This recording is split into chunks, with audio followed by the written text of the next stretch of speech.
ಎಲ್ರಿಗೂ ಶ್ರೀಕೃಷ್ಣ ಜನ್ಮಾಷ್ಟಮಿಯ ಹಾರ್ದಿಕ ಶುಭಾಶಯಗಳು. ತುಮಕೂರು ಜಿಲ್ಲೆಯಲ್ಲಿ ಹಾಗೂ ಇಡೀ ಕರ್ನಾಟಕದಲ್ಲೇ ವಿಶೇಷವಾಗಿರುವಂಥ ದೇವಸ್ಥಾನ ಮೇಲುಕುಂಟೆಯ ನವನೀತ ಬಾಲಕೃಷ್ಣ ದೇವಸ್ಥಾನ. ಸುಮಾರು 1000ರಿಂದ 1100 ವರ್ಷಗಳ ಶತಮಾನ ಇತಿಹಾಸ ಇರುವಂಥ ಐತಿಹಾಸಿಕ ದೇವಸ್ಥಾನ.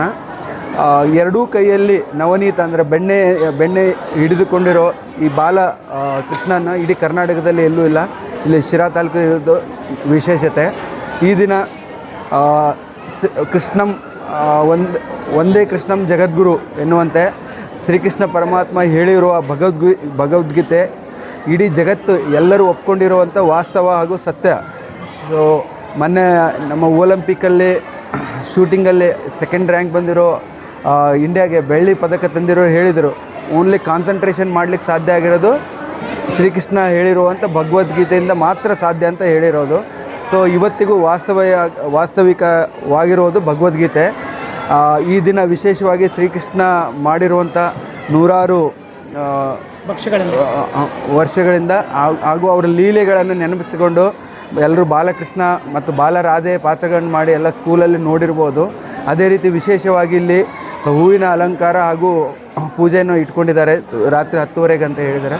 ಸೊ ನಾವೆಲ್ಲ ನಮ್ಮ ಕಮಿಷನರ್ ಸರು, ನಮ್ಮ ನಗರಸಭೆ ಸದಸ್ಯರು ಹಾಗೂ ವಿವಿಧ ಮುಖಂಡರಿಂದ ಈ ದಿನ ಮೇಲ್ಕುಂಟೆ ಗ್ರಾಮದಲ್ಲಿ ದರ್ಶನಕ್ಕೆ ಬಂದಿರ್ತೀವಿ.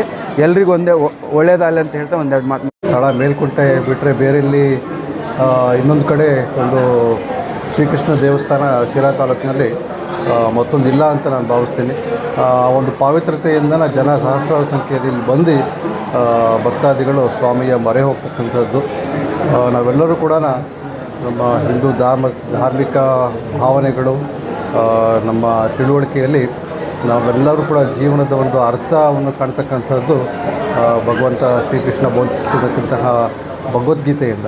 ಶ್ರೀರಾಮಚಂದ್ರನ ಒಂದು ಜೀವನ ನಮಗೆ ಒಂದು ಮಾರ್ಗದರ್ಶನ ಆದರೆ ಜೀವನವನ್ನು ನಾವು ಹೇಗೆ ಒಂದು ಮಾರ್ಗದರ್ಶನ, ಒಂದು ರೂಪರೇಷೆ ಹಾಕ್ಕೊಂಡು ಹೋಗಬೇಕು ಅಂತಕ್ಕಂಥದ್ದೊಂದು ದಿಕ್ಸೂಚಿ ಆದರೆ ಶ್ರೀರಾಮಚಂದ್ರನ ಜೀವನ.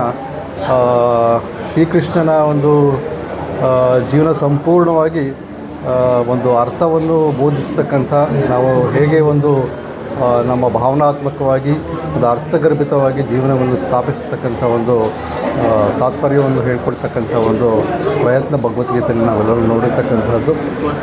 ನಾವೆಲ್ಲರೂ ಕೂಡ ಆ ಒಂದು ಮಾರ್ಗದರ್ಶನದಲ್ಲಿ ನಮ್ಮ ಧಾರ್ಮಿಕ ಸಂಘಟನೆ ಭಾಳ ಸುಗಮವಾಗಿ ಸಾಗ್ತಾ ಇರೋದು ಅಂತಕ್ಕಂಥದ್ದು ಭಾಳ ಹೆಮ್ಮೆಯಿಂದ ನಾವು ಹೇಳಲಿಕ್ಕೆ ಬಯಸ್ತೇವೆ. ಇವತ್ತು ವಿಶ್ವದಾದ್ಯಂತ ಭಗವದ್ಗೀತೆಯ ಒಂದು ಅರ್ಥವನ್ನು ಅರಿತು ವಿಜ್ಞಾನಿಗಳ ಸಮೇತ ಇವತ್ತು ಅದನ್ನು ತಮ್ಮ ಜೀವನದಲ್ಲಿ ಅದರ ಒಂದು ಅರ್ಥವನ್ನು ಅನುಸರಿಸ್ಕೊಂಡು ಹೋಗ್ತಕ್ಕಂಥ ಒಂದು ಪ್ರಯತ್ನವನ್ನು ಇವತ್ತು ಮಾಡ್ತಾ ಇದ್ದಾರೆ. ಇಂಥ ಒಂದು ಶುಭ ದಿನದಂದು ಎಲ್ಲರಿಗೂ ಕೂಡ ಜನ್ಮಾಷ್ಟಮಿಯ ಶುಭಾಶಯಗಳನ್ನು ನಾನು ಕೋರ್ತಾ, ಶ್ರೀಕೃಷ್ಣನ ಇದನ್ನು ಕಪ್ಪು ವರ್ಣದ ಶಿಲೆಯನ್ನು ನೋಡಿದ್ರೆ ಸುಮಾರು 1100 ವರ್ಷಗಳಕ್ಕಿಂತ ಹೆಚ್ಚು ಇತಿಹಾಸ ಹೊಂದಿರತಕ್ಕಂಥದ್ದು, ರಾಜರ ಕಾಲದಲ್ಲಿ ಇರ್ತಕ್ಕಂಥದ್ದು ಒಂದು ಸಾಲಿಗ್ರಾಮ ಶಿಲೆ. ಹಾಗಾಗಿ ಇದು ತುಂಬ ವಿಶೇಷವಾಗಿದೆ. ನನಗನ್ಸಿರೋ ಮಟ್ಟಿಗೆ ಇದು ಇನ್ನೂ ಭಾಳ ಜನಕ್ಕೆ ಇದ್ರ ಬಗ್ಗೆ ಗೊತ್ತಿಲ್ಲ ಅನಿಸ್ತಾ ಇದೆ.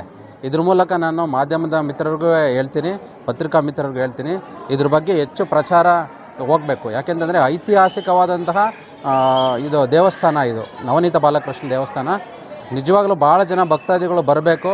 ಬಾಲಕೃಷ್ಣ ಲೀಲೆಗಳನ್ನು ಇಲ್ಲಿ ತುಂಬ ಚೆನ್ನಾಗಿ ವರ್ಣಿಸಿದ್ದಾರೆ. ಹಾಗೆ ತುಂಬ ಚೆನ್ನಾಗಿ ಇವತ್ತು ಶ್ರೀಕೃಷ್ಣ ಜನ್ಮಾಷ್ಟಮಿ ದಿವಸ ಎಲ್ಲ ದೇವಸ್ಥಾನವನ್ನು ಅಲಂಕಾರ ಮಾಡಿದ್ದಾರೆ. ಬಾಲಕೃಷ್ಣ ಲೀಲೆಯನ್ನು ನೋಡಲಿಕ್ಕೆ ತುಂಬ ಭಕ್ತಾದಿಗಳು ಎಲ್ಲರೂ ಸಹಿತ ಇಲ್ಲಿ ಬಂದಿದ್ದಾರೆ. ಹಾಗೆ ಈಗ ಬಾಲಕೃಷ್ಣ ಏನು ಈಗ ಭಗವದ್ಗೀತೆಯನ್ನು ಈಗ ಶ್ರೀಕೃಷ್ಣ ಹೇಳಿದರೋ ಆ ಭಗವದ್ಗೀತೆನ ಎಲ್ಲ ಅನುಷ್ಠಾನ ಮಾಡಲಿಕ್ಕೆ, ಎಲ್ಲ ಜೀವನದಲ್ಲಿ ನಾವೆಲ್ಲರೂ ಸಹಿತ ಆ ಭಗವದ್ಗೀತೆನ ಅನುಷ್ಠಾನ ಮಾಡಲಿಕ್ಕೆ ನಾವು ಈ ಕೈಂಕರ್ಯದಲ್ಲಿ ಪಾಲ್ಗೊಳ್ತೀವಿ. ಈ ಜೊತೆಗೆ ಈ ದೇವಸ್ಥಾನ ಇನ್ನೂ ಹೆಚ್ಚಿನದಾಗಿ ಭಕ್ತಾದಿಗಳಿಗೆ ಪ್ರಸಿದ್ಧಿಯಾಗಲಿ ಅಂತ ಹೇಳ್ಕೊತ, ಮತ್ತು ಈ ಬಾಲಕೃಷ್ಣನ ದರ್ಶನವನ್ನು ಎಲ್ಲರೂ ಭಕ್ತಾದಿಗಳು ಅನುಗ್ರಹಿಸಬೇಕು ಅಂತ ಹೇಳ್ಬಿಟ್ಟು ಈ ಸಂದರ್ಭದಲ್ಲಿ ಹೇಳ್ಕೊತೀನಿ. ನನಗಂತೂ ತುಂಬ ಖುಷಿಯಾಯಿತು ದೇವಸ್ಥಾನವನ್ನು ನೋಡಿ. ಸುಮಾರು ಯಾಕೆಂತಂದರೆ ಐತಿಹಾಸಿಕವಾದಂಥ ದೇವಸ್ಥಾನ. ಆ ಶಿಲೆಯನ್ನು ನೋಡಿ, ಶ್ರೀಕೃಷ್ಣನ ಶಿಲೆಯನ್ನು ನೋಡಿ ನನಗೆ ತುಂಬ ಆಶ್ಚರ್ಯ ಆಯಿತು, ತುಂಬ ಸಂತೋಷ ಆಯಿತು. Thank you.